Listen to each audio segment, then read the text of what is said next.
en tant que son excellent Didier Nzongo, je suis déçu vraiment dans cet individu de mon collègue, l'artiste musicien Fally Ipupa, cet individu, on a le baki, mais comment il peut manquer d'expérience quand il peut on est là, français, français, il n'y a pas de souci. Donc vraiment, je suis déçu. Dans l'année, album ou single, il y a cet individu, mon frère Kelly Katena Mapata, Nalobi en tout cas, ce monsieur, il n'a pas d'expérience. Comment a coquille qu'on soit risqué, Jacob Bimissa, générique, en plus, n'a Paris, Abimisi générique, mais n'a Yebiso Kelly Katena Mapata, générique ou en a donc. Na yoki nanga musique mais na yoki manzaza. Mais je me suis posé des questions. Cet individu a bêti générique en Afrique ou na poto. Mais mon frère, donc, na zomo na ba clip, on dirait ba film qu'on a portable.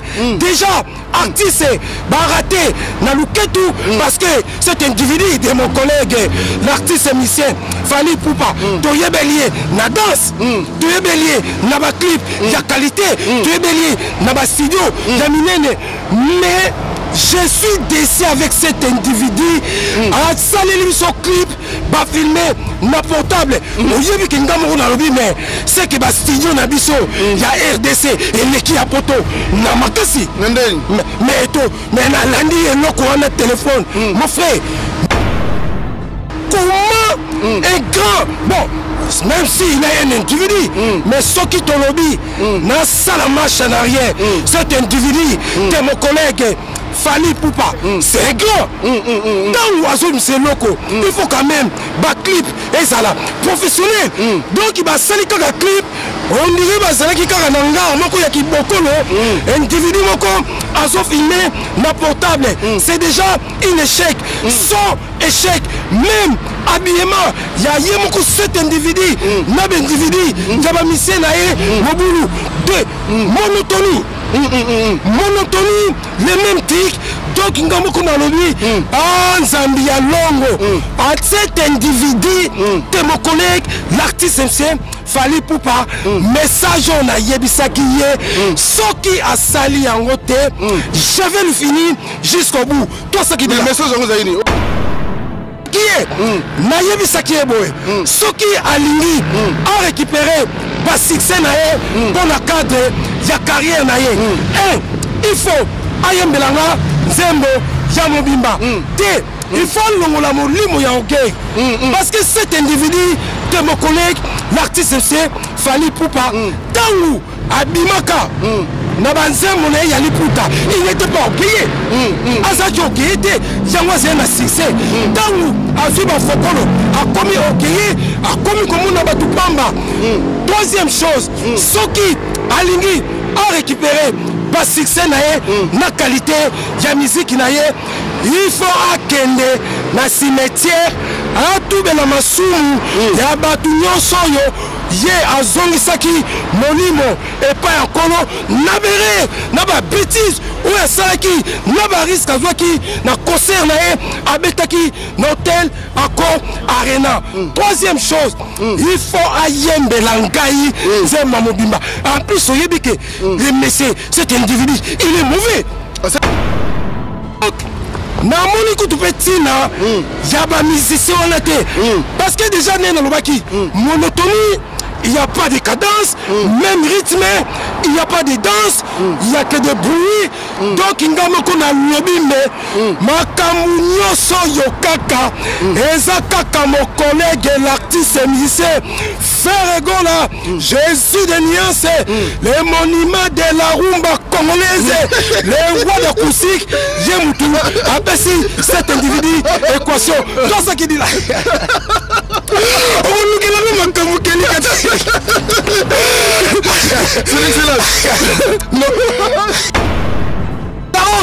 Donc, c'est cet individu de mon collègue, l'artiste musicien Fally Ipupa, je répète, il a trois choses à régler. D'accord. Première chose,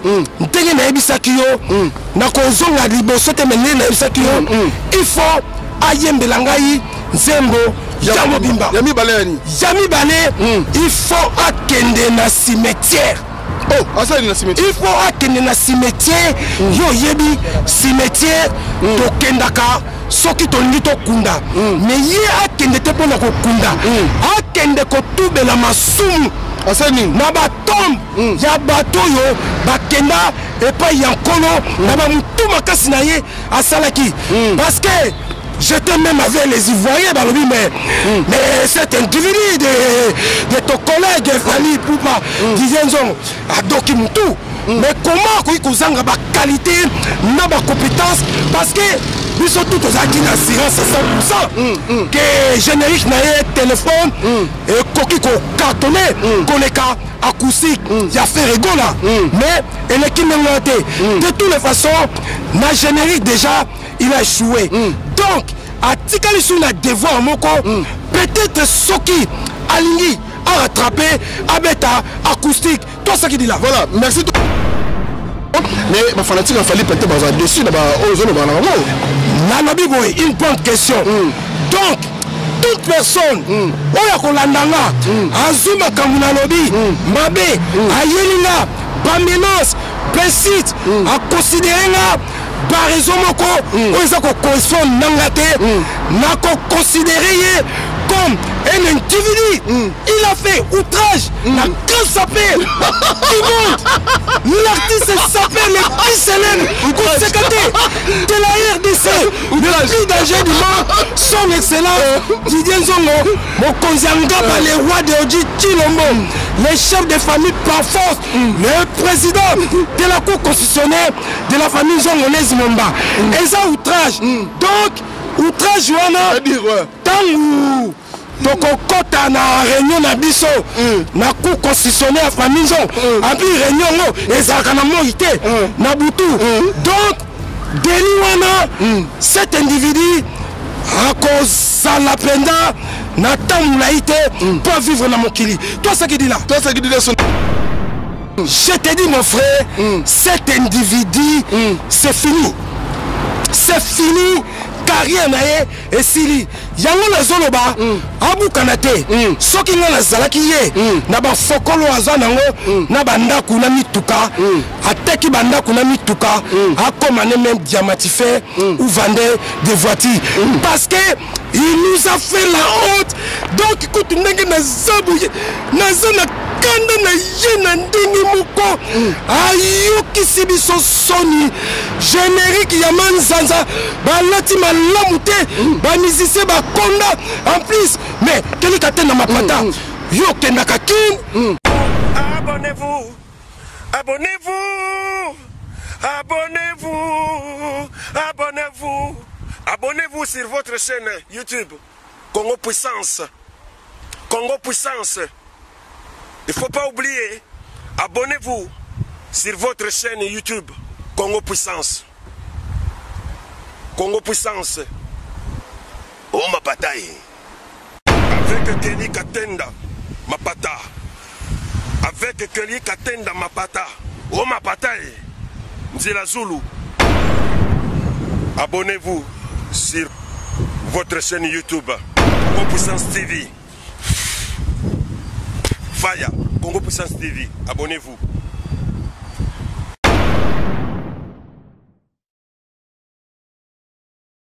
Voilà, merci très chers amis internautes, fidèles téléspectateurs de 3W Congo Puissance partout dans le monde entier. Vous êtes branchés à ce moment. Vous êtes en train de suivre Kelly Katenda Mapata, journaliste assez complexe comme d'habitude sur Congo Puissance Télévision. Votre chaîne d'actualité, tu as la information à source. Merci, là-bas aux États-Unis, au Canada, en Afrique du Sud, au Congo Kinshasa, en Brazzaville, en Angleterre, en Londres, vous avez belé en ce moment, vous avez l'endébut sur Congo Puissance Télévision. Alors, vous avez toujours sur la source. Donc, on a information, la source toujours quand il s'agit de l'actualité. Alors, l'actualité, nous allons parler de beaucoup de choses. Vous recommandez la Kingaye, vous savez la Kingaye, vous avez Kelly Katenda Zula Bissoye. Alors, il y a une émission, lui, il s'appelle Son Excellence Didier Nzongo Mokonzangaba, donc le roi de Yoji, hein, le roi de Yoji, à qui nous allons essayer de partager cette émission ensemble avec lui. Très bien, Son Excellence Didier Nzongo, soit qu'on connaît déjà. Son Excellence, c'est qui dit là. Alors, il dit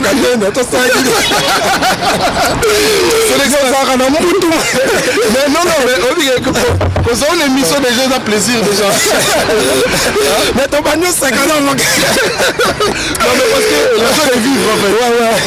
C'est l'excellence. Non, donc, toi, ça qui dit là, Kelly Katenda Mapata, toi, ça qui dit là, l'éternel, toi, ça qui dit là, public. Donc, Kelly Katenda Mapata, na 3W, Congo Puissant TV. Oh, yebi ke lobby na vandi kaka na ndakuboye, na yoka kaka, téléphone Leli. On a le bien l'eau, Maloukaï Maloubi par ma sœur, la colonisatrice de toutes les filles de Londonais, Nanizongo, Mazara Kaché, Aboya Makambu ya Fokolo, Abenginga Lobby Nankai son excellence Didier Nzongo Mokonzi Angaba, le roi de Oji, Chilombo, le chef de famille par français, le président de la cour constitutionnelle de la famille Nzongo. Alobi Mokonzi Angaba tozawa na Londres na yebisi yo aigle adoki mapapu ezako sala lisusu te na yoka kuna batentu ba mibali bazulela kaka malubi pa aigle adoki azoluka oseku ya son excellence Didier Nzongo pozwa succès tout ça qui dit là son excellence Didier Nzongo Mokonzi Angaba ne ko son émission parce que public pour public balingaka yo public basenginga balobi Kelly Katenda kende kozula biso lisusu son excellence Didier Nzongo na émission pour te mettre sur la mamobele. Alors son excellence te ko pour lobby Paris et Bouchaki lobby Paris ninganaki yo to sur la mamobele lobby Fali Poupa du Cap le Merveille le King alors c'est là qui biso générique moko à notre téléphone. Alors tout le nom Didier Nzongo yo moko en tant qu'artiste tango yoki à notre téléphone ya Fali Poupa point de vue na yo ezali ndenge nini. Est-ce que générique à notre téléphone et simbi toi et simbi toi ça qui dit là Kelly Katenda Mapata. Donc en tout cas en tant que son excellent Didier Nzongo, je suis déçu vraiment dans cet individu de mon collègue, l'artiste émissien, Fali Poupa, cet individu, on a le baki, Ayem Belanganzembo à Mobimba. Mais comment il peut manquer d'expérience quand il peut nous comme un cambo? On est là, on est là, on est français, français, il n'y a pas de souci. Donc vraiment, je suis déçu dans l'année. Album ou single, il y a cet individu, mon frère Kelly Katenda Mapata, en tout cas, ces messieurs, il n'a pas d'expérience. Comment a coquille qu'on soit risqué, Jacob Bimissa, générique, en plus, n'a Paris, Abimisi générique, mais n'a pas Kelly Katenda Mapata, générique ou en a donc. Na yoki nanga musique mais na yoki manzaza. Mais je me suis posé des questions. Cet individu a bêti générique en Afrique ou na poto. Mais mon frère, donc nazomo na clip, on dirait bah filmer qu'on a portable. Déjà artiste baraté na luketu parce que cet individu de mon collègue l'artiste musicien Fali Poupa toye bélier na danse toye bélier na ba clip ya qualité toye bélier na ba studio ya minene mais je suis déçu avec cet individu à saler son clip ba filmer na portable oyebi ke ngamo na lobi mais c'est que ba studio na biso ya RDC et leki ya poto na makasi mais tout mais na landi et loko on a téléphone mon frère mais il n'y a même pas de son.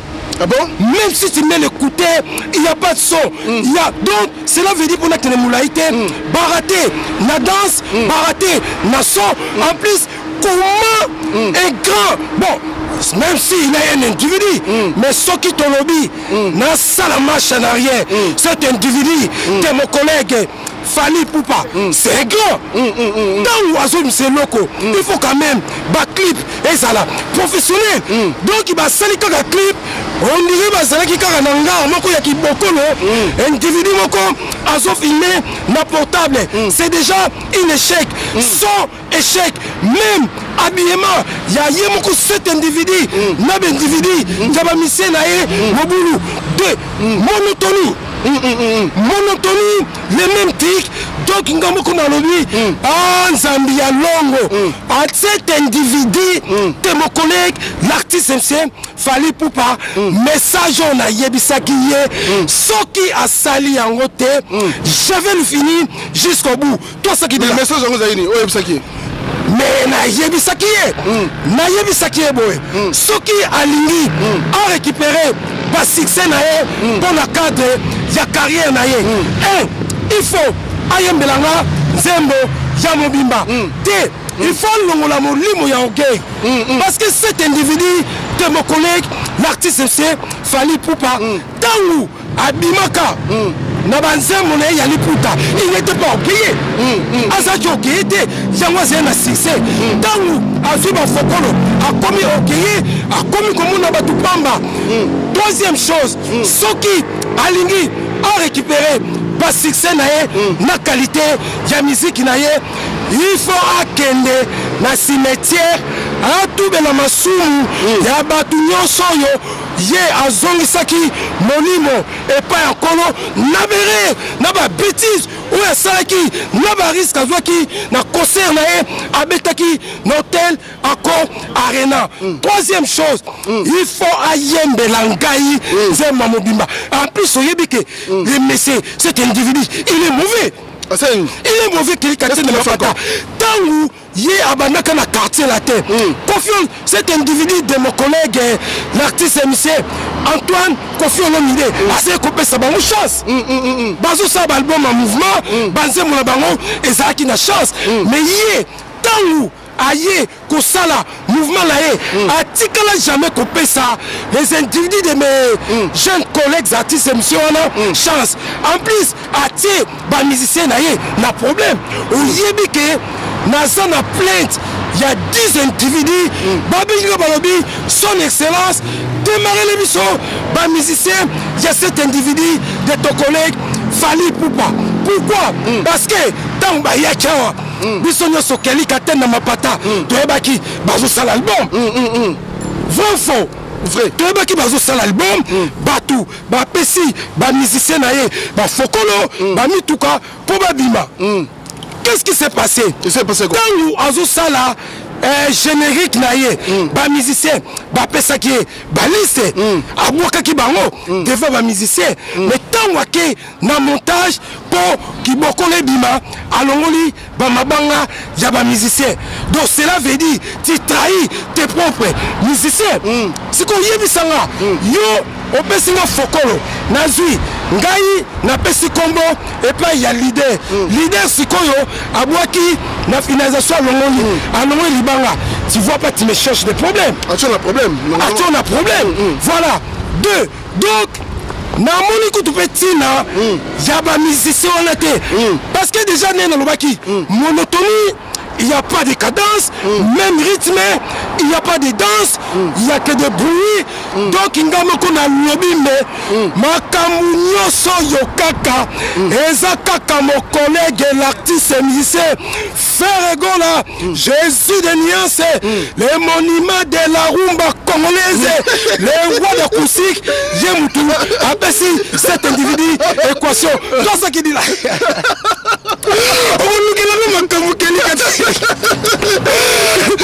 C'est excellent. Non, il a mais la lobby, mais franchement, tout sur la quête de ma patate. Mais est-ce que tu penses qu'il fallait pour ma bête générique à la fois vite? Bon. Précipitation, on va dire. De toutes les façons, dans le baka, chaque chose a son temps. On m'a dit écrit na bangoana. To bandana bango so mikolo. Aussi cet individu de mon collègue l'artiste MC Antoine. Confions l'homme idée. Jibin Piana, Weranson, même père mon collègue l'artiste et musicien Frère Egola, bango toute génération là, pour l'instant, c'est fini. Mais Frère Egola, il était très malin. Il était très malin. Aïe en acoustique. Acoustique, à un moment, il est là, bilanga. Batutu Balani. Mais cet individu de mon collègue Fali Poupa, tellement il était si de lui, mais il nous a fait la honte dans la communauté congolaise, congolais de la RDC. Mais est-ce que mademoiselle Fali Poupa en ce moment a la baisse depuis le concert à Bercy? Est-ce que c'est vrai? Nayabishio, cet individu a la baisse à 1000%. Mais par rapport à Nine, mais la lubie parce qu'il ne coupe pas. Il est têtu. D'accord. Dès l'Obaki 1, il est devenu orgueilleux. Il sait quoi qu'il y ait Moutou. Avec même plus nouvelle génération Zoya. Ceux qui ont joué, bah, jeune collègue Nanga Baptiste MC, bah, Gaz Mawete, bah, Inos, bah, mon collègue l'artiste MC, héritier Watanabe, Gogan et Macron, Motona Tembele Boss Live, monsieur ambassadeur Cyprien, Bati Kakoyemba Naba Tatawana. Ceux qui vont continuer Koyemba na Bango, Bakosila. Pourquoi? Parce que nouvelle génération, Balingaka Bango, mais Bango, Balingaka, nouvelle génération. Quelqu'un Mapata, Oyebi, c'est la première fois de ma vie. La musique à cet individu, je ne m'attendais pas. Donc, là, mon ami, mais clip donc peut-être bazoki kaka individu moko boye na portable en plus babini mike on dirait balia qui m'a lamuté. Mais c'est donc en gros on va dire que générique à notre téléphone a fallu pour pas selon yo eza échec. Donc générique wana eza échec total. Pourquoi? Parce que cet individu il avait pris des risques. Namituni et le koni ni fena ye abetela ki yango. Keli katena mapata. Donc déjà même au écouteur il n'y a pas de son. Donc n'a tout pour la zone mon laqué bah côté qui s'idioté on dirait ça là qui kaka répétition en plus même bah musicien naé bah ça là qui motivé même yemo parti c'est il n'était pas motivé mais comme il se croyait il est aiglé Samieba aiglé tango mataka ce qui m'a papou puissance c'est athée à Kokoya. Donc de ma part générique ou téléphone échec total. D'accord. Je confirme. D'accord. Toi, ce qui dit là. Toi, ce qui dit là, son excellence. Mais est-ce que Batwalobi, Internet, tout le monde Balobi, que Fali Poupa, Abimisa qui, à l'autre téléphone, ou Anapo, et cassé promotion, il y a acoustique qui a fait rigola. Est-ce que c'est vrai? Mais, quel est le ma patin? Moi, de ma part, c'est individu. Déjà, on a un individu. Déjà, Nalinga Kayete. Nalinga Kayete, na cadre était que il y a vie privée familiale. Na lobby boye, cet individu de mon collègue l'artiste et musicien, oh on a loba kayembe la nkunga mobimba, Fali Poupa. Déjà, na linga kaete. Pourquoi la linga kaete na lobaki? Il est orgueilleux, en plus il est têtu. Mais mon frère tout sur là. Naïbi ça que dès le début, il est quand même parmi les grands artistes de notre pays.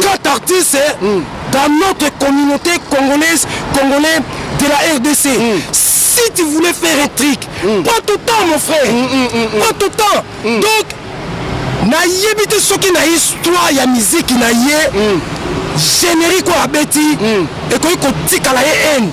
Parce que il n'y a que des bruits, il n'y a que des manzanza. Dès que l'on on dirait que on dirait que banganda, bawuti na banganda, bayekaka, bazou individu moko, azou caméra na portable, à filmer, on dit na répétition. Mais c'est la honte pour notre musique. C'est la honte. Donc, cet individu de mon collègue, l'artiste et musicien, Fali Poupa, je répète, il a trois choses à régler. D'accord. Première chose,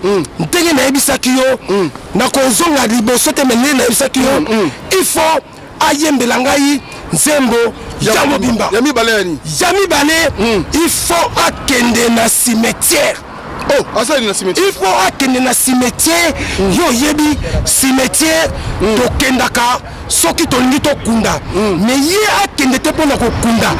Akende ko tube la masumu na batombe ya bato oyo bakenda epai ya nkolo na bamutu makasi na ye asalaki parce que j'étais même avec les Ivoiriens balobi mais cet individu de ton collègue Fali Poupa disait non adoki mutu mais comment koyi kozanga ba qualité na ba compétence parce que biso tout ozaki na assurance à 100% que générique na ye téléphone et koki ko cartonner koleka acoustique ya fait rigola mais eleki mengo te de toutes les façons na générique déjà il a échoué donc atikali sur la devoir moko peut-être soki alingi à rattraper abeta acoustique toi ça qui dit là voilà merci toi ça qui dit là son excellence mais n'a toute la question pourquoi Fali il a fait le choix alors que monsieur dans la abeta acoustique pour aller à ce choix il y a qu'un abeta générique est-ce que il est enseigne mais parce que cet individu il est fini. Il est fini. Nazo bango tout takeli katena mapata. Chaque chose a son temps. Même ga Didier Nzoro lelo, je suis grand sapé, artiste sapé, compétent, qualifié. Mais peut-être dans 5 ans, 10 ans, ceux qui n'ont pas tout makasi, la nouvelle génération koya, n'a qu'occupé kodoka. Cela veut dire, ezaka kana cadre kaka, aigle kaka, azolingom matame, ma papou déjà, ezako servi ta matador, cela veut dire, pour cet individu, de mon collègue l'artiste monsieur Fali Poupa, Atika Miziki, Akomanaye, commerçant, tout ce qui dit là. Tout ce qui dit là, son excellence Didier Nzongo. Tu as un dossier Fali, mais dans toute question sur l'actualité, Zali, jeune frère Nabiso Inosbi Azali sélectionné as un représentant. Il y a des Congolais, après que nous avons un trophée Beat Award aux États-Unis. Alors moi, le moment pour nous quand même. Bon, de toutes les façons, Kelly Katen dans ma pata. Galaza porte-parole na bangote. C'est mes collègues, les artistes et musiciens. Ceux qui ont eu un trophée na ye. Eza ya ye, na famille na ye. Ye moutako yeba. Na kopé ça y est chance. Les jours qu'aux opportunités. Ya kolanda obligation na pesa bango. Il faut pas dédicace à kanga na makasi. Mais ceux qui ont eu trophée na ye. C'est bien pour l'honneur de notre art. Voilà. Ceux qui pas azuité. De toutes les façons, c'est la nouvelle génération, c'est la bango. C'est des individus. Babanaka na bo jeunesse. Babanaka na bo jeunesse. Tant que ba foko le kokota, ba kantu ba komo landa bango. Akomi koboma musique. Donc jeune frère Nabiso, soki akozwa trophée na ye, c'est bien. Soki pas kozwate, ye mutako yeba. Dans ce qui dit là, c'est l'excellence. Mais les autres sont question parce que là qui ont monté en costume générique il a fallu pour parler au téléphone. Ce qu'il fallait pour boire kakio. Voilà générique il y a les simi. Ah non. Moi ma parole à l'obaki, cet individu de mon collègue, l'artiste MC Fali Poupa. Il faut aïe mais la ranzem. Tala, quel kate na mapata ko tsa tembete. Omoni ngaka ba possibilité na ba capacité na nga. Soki na bina démarrer on a 6 ayo. Na ko 6 aye. Soki abwaka kinga kutu enge ko za la pire. Ngai soki kutu ezalaki ndenga salaki générique na ye. Ayembeli nga nzemba mobimba. Peut-être na linga ki na pese chance parce que misoto saki na yebisaki yo.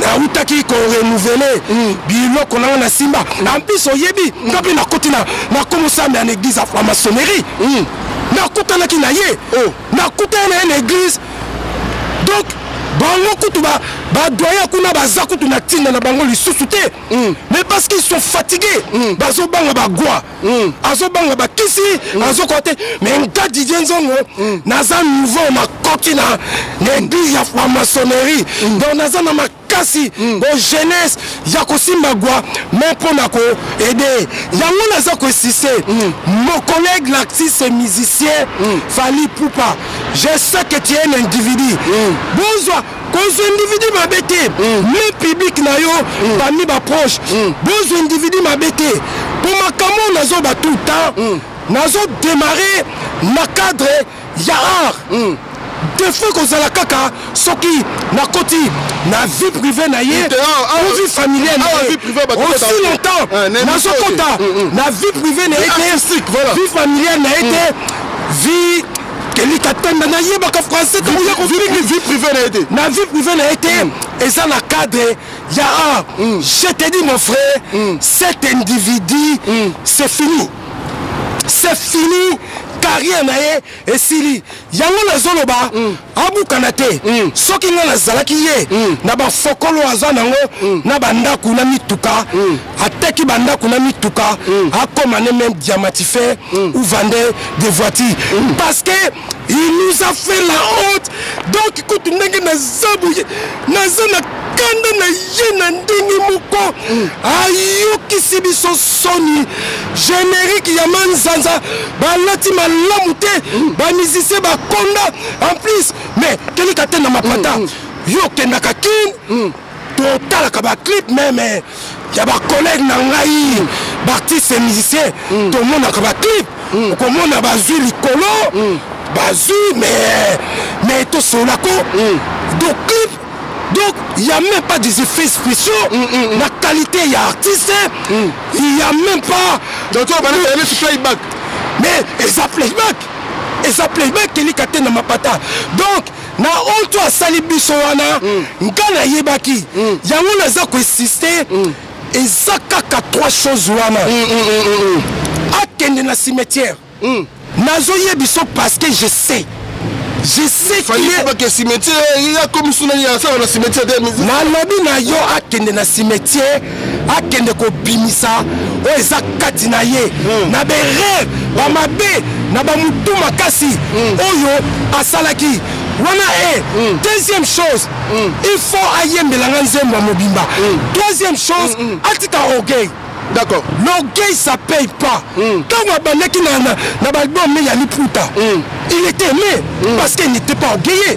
C'est quoi a comment orgueillé mais le pas comme mal les mains dans public que nous. Mais la lobby en plus il défend na biso na bino. Bon comme qu'on apprécier bango na ba vie. Ok, c'est pas ça. Parce que général à l'autre téléphone, c'est ma vie. Hein? Mais moi, lorsque j'ai commencé, dans un consomme ma vie, c'est pas dit ce qu'on salit ma vie et nous connaissons qui toko. D'accord. Bisous la communauté congolaise de la RDC, dengue comment, Soki, Obimisi, Kungalayo, Banimakango, les mêmes jours. Soki, Komyo, les non-lobito, c'est là. Donc, Masolo et Doki, encore commerçant, tout ce qu'il dit là. Son excellence, c'est vrai, parce que le côté véridique, c'est vrai, côté comique, ça fait toujours plaisir à trop, mais ma fanatique a fallu peut-être dessus, une bonne question. Donc, toute personne, oya kolandanga, azuma kamuna lobby, mabe, ayelinga, bamenance, pesite, a considéré par raison moko oza ko correspond nangate na ko considérer comme un individu. Il a fait outrage la grande sapée du monde. L'artiste s'appelle le plus célèbre conséquenté de la RDC, le plus dangereux du monde, son excellence Didier Nzongo, Mokonzianga par les rois de Oji Chilombo, les chefs de famille par force, le président de la Cour constitutionnelle de la famille Zongolaise Momba.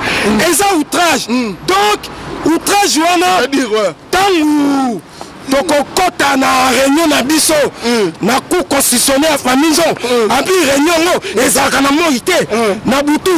Donc, Deli wana, cet individu akozala penda na tamula ite pour vivre na mokili. Toi ça qui dit là. Toi ça qui dit là son excellence. Mais yo yebi mo outrage te. Non, c'est qui c'est là. Kasi yango na zone ba outrage na son excellence Didier Nzongo et ça manquement de respect parce que je suis un père connu dans le monde et ça n'est dit yo sali outrage na par exemple ma autorité c'est délit c'est bakanyo aucun makala te.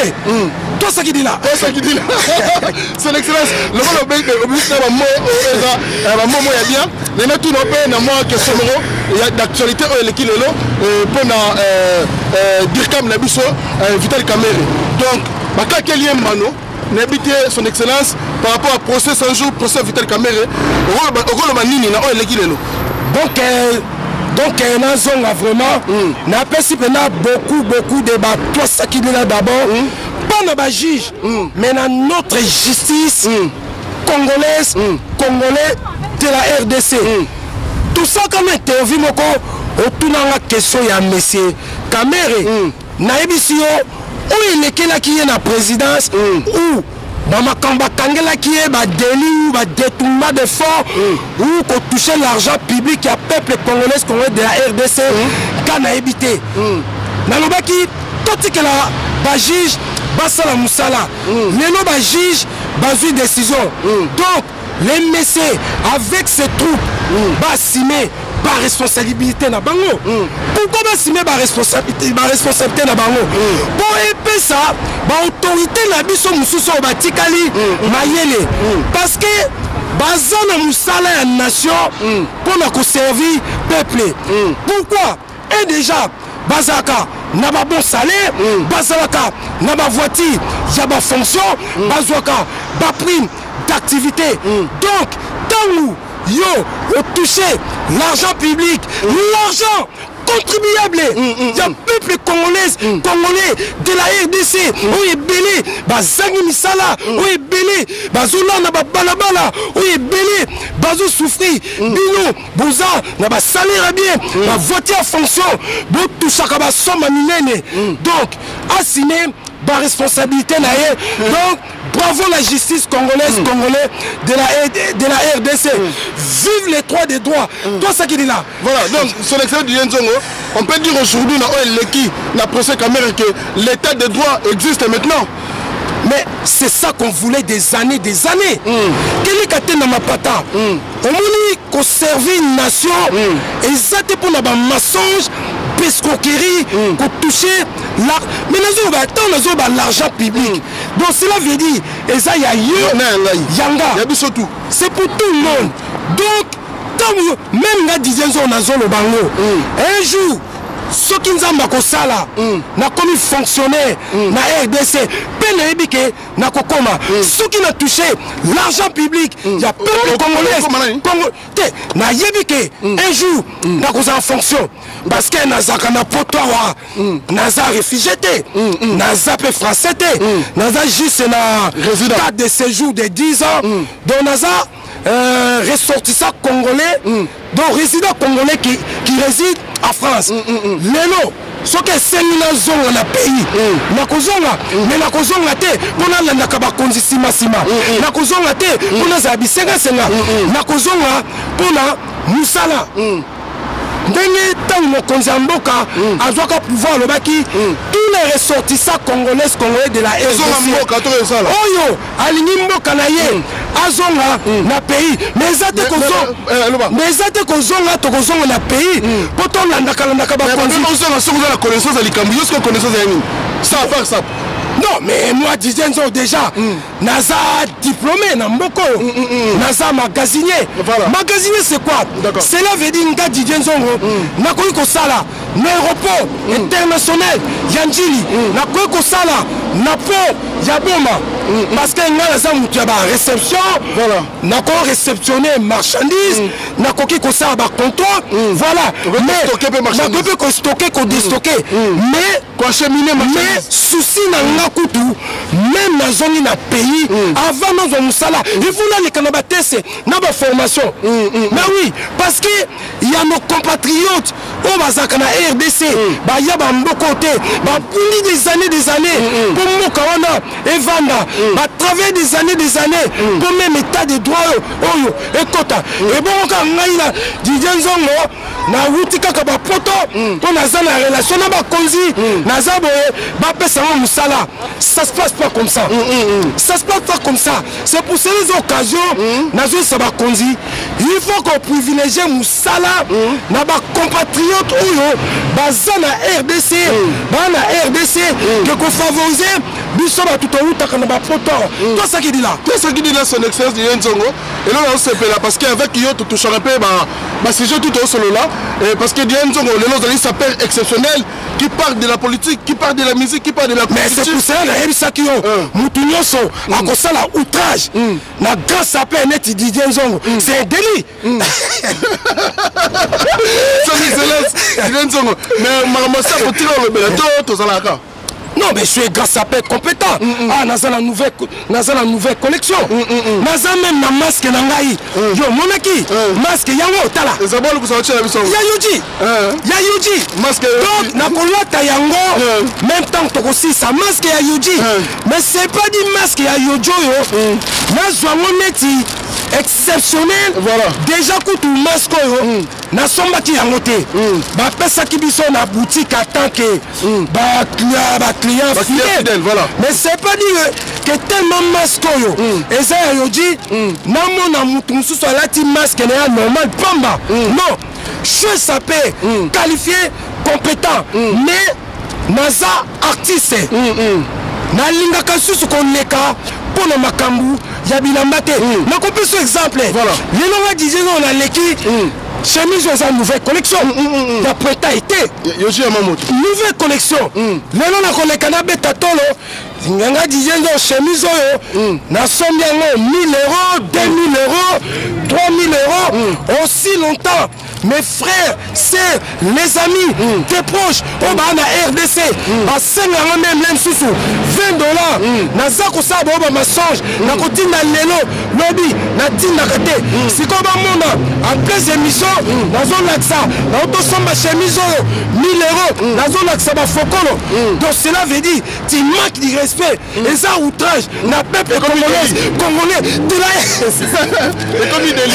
mais c'est un délit. D'accord. Parce que les lots, bilamba la bisaka okeni katenda mapata.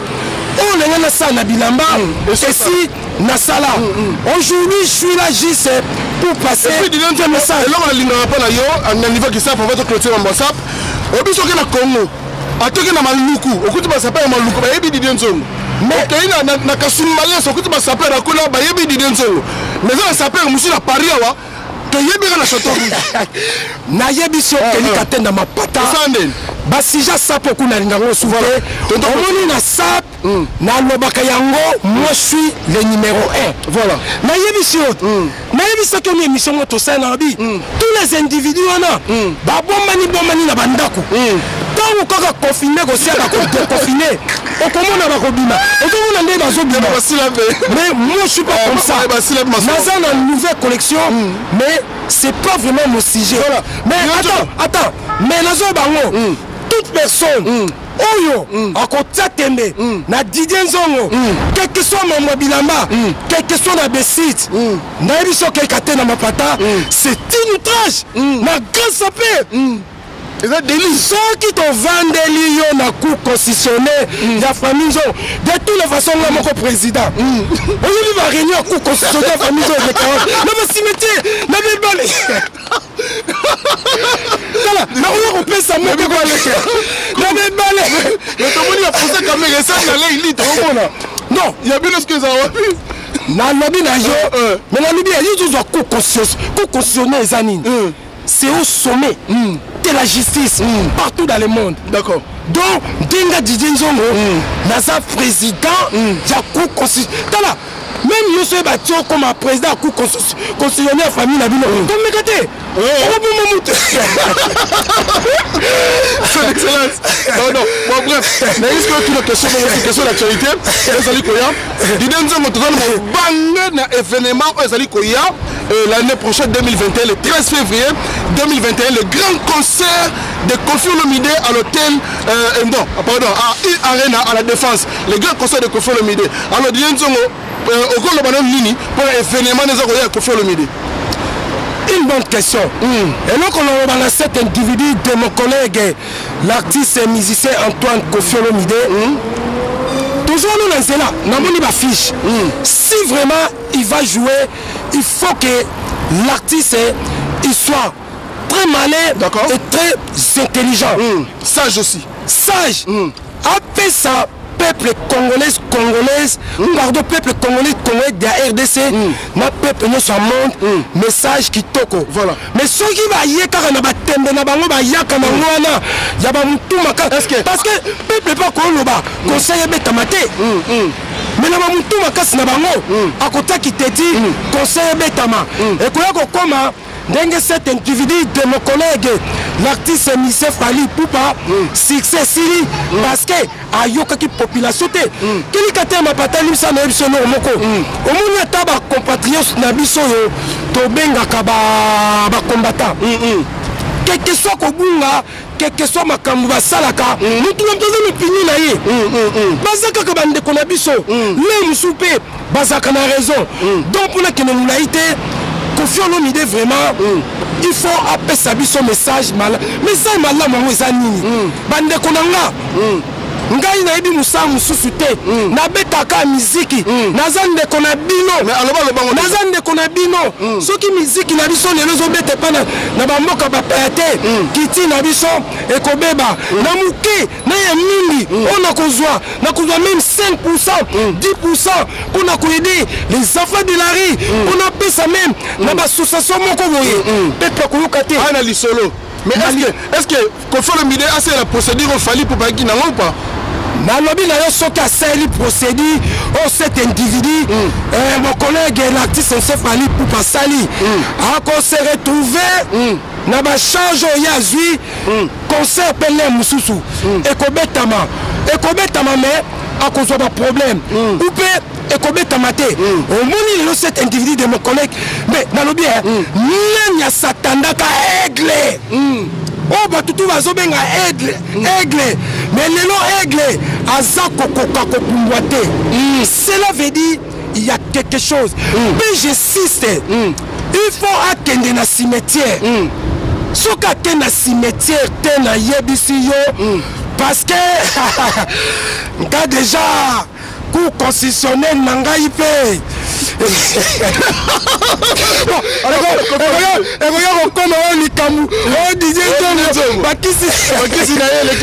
donc vraiment message à mon collègue l'artiste MC Antoine Koffi Olomide à son la canne pour mais la grande bout au soutenir quand même on est bête moi je soutiens pas je soutiens pas na ko soutenir les artistes ceux qui yebisi ba manager na ye ou ba producteur ne ba pesinga fokolo na sali promotion ou ndenge na lobi soki apesi message kitoko na population toko soutenir ye mais soki aye parce que bango bazala bato batembe bazala na batembe ok dans le monde d'aujourd'hui tembe tala tembe ndenge memi cet individu que mon collègue l'artiste Fali Poupa aza kokoka ko arriver même pas ko ça la générique mais kelika te na mapata c'est la honte na yebisi yo cet individu ayokisi biso ba congolais soni oza ko ça la générique ba clip filmé na portable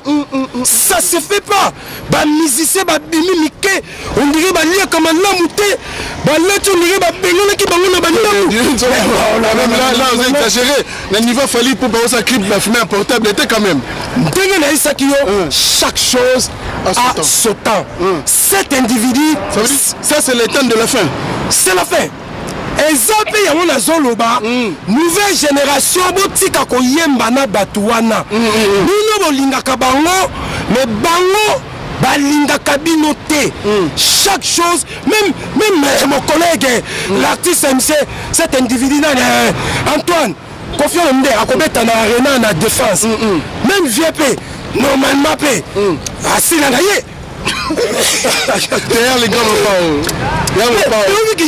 yo na batembe moko nakopesa exemple bajournaliste oyo toyebi ya kalakala bon nakotanga bakombo te kokoma neti besite ya kalakala ntango yo ozalaka na baage ya ba 15 ans est ce que lelo me bapesi ye lisango akokosala interview c'est vrai encore c'est comme ça d'accord même nga Didier Nzo nalobaka ngo dans 10 ans 20 ans 30 ans soki na ti mutu makasi na makambo bilamba na nouvelle génération kobima kelika te na mapata na kodoka yo moko yebi tango todokaka tokendaka wapi kasi na kibongo voilà merci beaucoup son excellence en tout cas la sepeli trop ngana uzo parce que public même de Tindinga en urgence parce que Didier Nzongo est responsable aussi de propos parce qu'il y a des lois, il y a des mibeko, il y a des en tant qu'artiste, la critique artistique. Mais il y a une zone parce que nous sommes congolais, on a comme même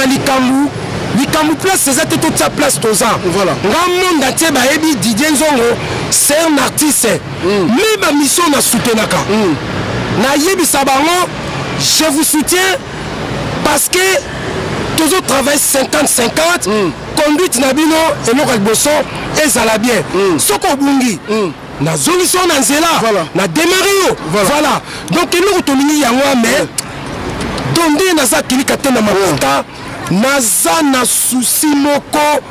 Comment cet individu de mon collègue l'artiste Stéphanie Poupa a coquille ko bêta générique C10 Azana pas même pas un C10. Ah bon? Bon, on a vu que yo soki ndini yango. Il est retour la question. Il faut ça la vie. Bon voilà. En tout le monde maintenant qu'en tant qu'artiste vraiment je suis désolé en plus les problèmes à lequel ba mission na ba problème. D'accord. aluke ba mission ba lemonga mabanga mais mabanga limité ngaku tu pona ngai comme commerçant soki ako continuer musique même tous les équipes de ces individus mes collègues bâtissent émission on a là on a potawa astika bango mais collègues basa compétente mais collaborer parce que on a fumeur de chanvre quel piano c'est l'émission là ça parce que yeso la meli biloko na ya bunga ka batwa c'est l'émission mais la lobby en de tous les façons la Didier Nzongo nazaka makila libata basale la ka bugete nazela ka ba réponse na bango ngai Didier Nzongo so mutoleki mais on va répondre normal te pour quel peut va répondre de famille la biloko makasi oui dit très bien mais soka meli biloko makasi place ko doka mutu ba répondre mais kasi omoni lo kwango kaka omoni lo kwango musique na biso eza ko avancer te parce que si y a des erreurs na ba défaut to lo baté voilà ozomona c'est ça nene ndimaka na pese exemple moko lelo état de droit auto zela des siècles na RDC et koki kokota à personne tous les peuples congolais de la RDC en tout cas excusez-moi na souhaité la kamutu manerte na souhaité la kamutu prison te parce que prison na lobango eza esika ya mabe mais nga Didier Nzongo na lobaka yango toute personne oya ko toucher l'argent contribuable l'argent public de notre peuple congolais de la RDC y compris moi-même ceux qui ont soupçonné à Koneka devant Bazouzi d'accord si c'est la faute est avérée à cause de la responsabilité tout ce qui dit là son excellence Didier Nzongo en tout cas merci beaucoup dans l'entretien de Bisson je pense que nous chutons vers la fin on a habité moi un message mais là on ne s'appelle l'état de droit on a la kinité à part ma kamuyaba argent contribuable et là nous a quitté comment ça la kinité moi na ya on a pas sili et ensuite que kin au jomo pour la colonel la commission mais sili mais na lobby na yo keli kata makata o yabi kenga na kende kin banda mo de mais robangani ba déconfinement pardon ba confinement et bloqué biso na yebi si autant ba voler ko zonga bango nyoso ba kanga makiawa peut-être to ko kende na bango avion moko mais message na ngeza nka Didier Nzongo na longwa RDC au mois de septembre 2000 ça fait des vingtaines d'années na ba mboko nakenda Afrique une fois là na de quelqu'un nakenda Braza tokati tosaka quelques jours toke na tombe ya mon collègue l'artiste et musicien que son âme repose à paix Papa Wemba malgré toi est-ce qu'on karanga paix mais vieux si akenda ape manape nande nazonga poto na yebiso nazo kende Kisasa na boma mutute na Kisasa na escroka mutute na tika famille na ngai bami ba proche ba connaissance donc nazo pesa message boyi bakayango ba relation bido bozana ngo ngape Didier Nzongo nazana ngona Kisasa donc mutu nyuso ayebi azaka na problème à Didier Nzongo kwa koza problème na Didier Nzongo akende ko funda na l'état afunda na justice soka fundi ngai bako convoquer ngai soki na ba convoquer ngai na kete et kokoma délit donc tant na kotama kona na kisasa nazo kende na mona ba famille na ngai ba mi ba proche to sepela ndenge zaka donc toute personne à Zoloba, Oyo, a comme dit Zongo, n'a pas menace de mort, n'a pas désordre, n'a pas site, t'aimes pas, Eza outrage, n'a grand sapeur, compétent qualifié, Didier Zongo, Soki, n'a côté réunion, n'a cour constitutionnel, la famille Zongo, n'a pas réunion, n'a pas chose à n'a pas maille, n'a pas cimetière, Soki te considère un rôle délit, on s'en a vu nous laïté, tout ça qui dit son excellence, les gens qui comme un dernièrement, n'a publié Balangi Bisso, n'a émission de Congo Puissance. Donc public vraiment, on a un lobayango na lobby, on a un sayango na sali, donc on a sabino bo sambe la ka vraiment mingi biso ba Didier Nzongo, to zalaka zalaka, parce que nazaka complexité ndenge yemoko Kelly Katenda, le PDG de 3W Congo Puissant TV azaka complexité. Donc on a lobby et ça vrai mon collègue, cet individu de mon collègue, l'artiste émissien Fali Poupa, il nous a fait la honte. Générique 0-6-10 et bon conseil en repère à cet individu qu'on a comme commerçant ceux qui a continué la musique équipe qui n'a pas de poto monotonie donc bazar monotonie danse monotonie générique monotonie koyemba monotonie, toi ça qui dit là, toi ça qui Koyemba, monotonie, Makini, monotonie. Cela veut dire mon collègue, l'artiste émissien, Fali Poupa, je te dis, Sokolingi, qui est Glenayo, et ça a posé pour Mata. Je répète, 3 choses. Première chose, il faut y aller dans la grande Mobimba. Deuxième chose, il faut qu'il y ait un cimetière. Cimetière qu'on kende te pour Kunda. Kende pour tout bela. Troisième chose, tika orgueil. Ce que ça l'a noté, je te dis et je te promets, franchement, comme à Sumbiri Tekiri. Toi, ça qui dit là. Toi, ça qui dit là, merci son excellence. Tu comme bien sûr, tu as dédicace. Donc, mais la ligne qui nous fait c'est la Yannick Kayenga, la Belgique. Il y a les là danger qui a le besoin. Yannick Kayenga, tout ça qui dit là. Yannick Kayenga, tout ça qui dit là. Ça va nous coûter, tout ça qui dit. Donc, je salue vraiment petit sœur Nanga, Chouchou Natati là. Chouchou Natati là. Donc, voilà, bandela okanga. Chouchou Natati là, tout ça qui dit là. La femme en espèce, tout ça qui dit là. Maman n'a béni tout ça qui dit là. Donc beaucoup de tout ça qui dit là. Ma soeur, merci qu'on la première dame de Lausanne. Maman Nari Jani Louawa et Nafa pas comme les autres.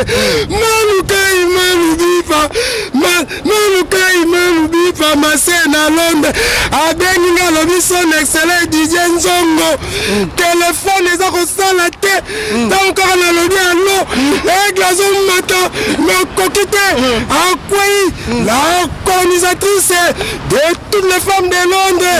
Nani Nzongo Mazara caché. Aboya Makamu ya Fokolo. Donc je salue vraiment tous les publics. Beaucoup de bateaux, ça qui dit là. Mon petit frère, Maïfou Dabamoni, les grands traiteurs, Guillet, Piétele. Donc, public, vraiment, je vous aime vraiment. Donc, message à moi, public, vraiment, à cet individu, de mon collègue, Fali Poupa, franchement, artiste Nabino, à décevoir Bisso, Nabino, Makamunalobi, Soki, besoin de sérieuxité, Akokoma, Sumbiri, Tekiri. Que l'Éternel bénisse, protège notre pays, la République démocratique du Congo. Que l'Éternel bénisse, protège notre président de la RDC, élu par le peuple, son Excellence Félix Antoine Tshisekedi Chilombo. Vive le SAP, vive la RDC. Toi, ça qui dit là l'éternel. Toi, ça qui dit là public. Merci son excellence. Je te salue aussi. Kelly Katenda, Mapata, Kelly Katenda, Tosa Guidila, Kelly Katenda, Tosa Guidila, Mapata, Tosa Guidila. Merci son excellence. Son excellence Didier Nzongo. En tout cas, ça fait plaisir, son excellence. Didier Nzongo, il était là avec nous. Merci à toi. Zabra Lukusa, le réalisateur de Congo Puissance Télévision. Merci. Zabra Lukusa, la vitesse, la tactique des jeux. Entourage Kitoko. Merci dans l'homme président du Canada, mon grand frère propre. Yannick Kayenga, monnaie invisible. Yannick Kayenga. Yobozara Minimina, Edo Mouzamba, l'intouchable et endroit. Yannick Kayenga, Edo Mouzamba, l'intouchable et endroit. Na Belgique, moto na bino yangwana. Donc, bino moza bato yangai. Na pesi bato nyonso tout mote. Badelinga Kelly Katenda Mapata partout dans le monde entier, à Paris, les États-Unis, au Canada. Je salue aussi Meta Katenda Maman à Wendy aux États-Unis, ma petite soeur propre, ma petite soeur chérie, la maman de Wendy aux États-Unis, et pourquoi pas aussi à Lomé Presley, il y a Lomé Presley, grand frère propre, na Pesombote, Willy Kaninda, na Pesimbote na Blaise Mampouya, na Pesimbote na Pichutika, la porte de Lyon, na Pesimbote na Bino, tout bateau et la mission partout dans le monde entier. Donc en tout cas, merci beaucoup, merci d'être aussi nombreux sur notre chaîne Congo Puissance Télévision. Merci de votre fidélité, merci de votre patience. Donc si la belle Sireta, si la belle prod, merci à toi, merci aussi à Fanny Kabangu Motema. Fanny Kabangu Motema, je te salue. Sur Congo Puissance. Restez connectés et branchés sur Congo Puissance Télévision. Moustapha Kobangé aux États-Unis. Moustapha Kobangé, il y a un toujours dans le Motema. Donc il y a une presse Moukwayanzo, na Bossanité, na Kata Motema toujours. Vous êtes beaucoup dans le Nabiso. Voilà, il était là, Didier Nzongo. Merci l'intervention, merci la temps encore de Bisso. Soyez connectés et branchés. Eric Mpoïka Zadi aux États-Unis. Eric Mpoïka Zadi, mon conseiller privé. Eric Mpoïka Zadi aux États-Unis. En tout cas, on est ensemble. D'ici là, portez-vous bien. Zabra Lukusa, ceux qui s'appellent Zabra Lukusa, toi ça qui dit là. Zabra, toi ça qui dit là. Ah, mon conseiller. Il bien le ça va bien. Et non, c'est moi. Mais tu n'as qui beaucoup le pomme. Beaucoup dans toi ça qui dit là. Dans les grands réalisateurs. Zabra Lukusa, toi ça qui dit là. Zabra Lukusa, toi ça. Merci. Toi ça qui dit là.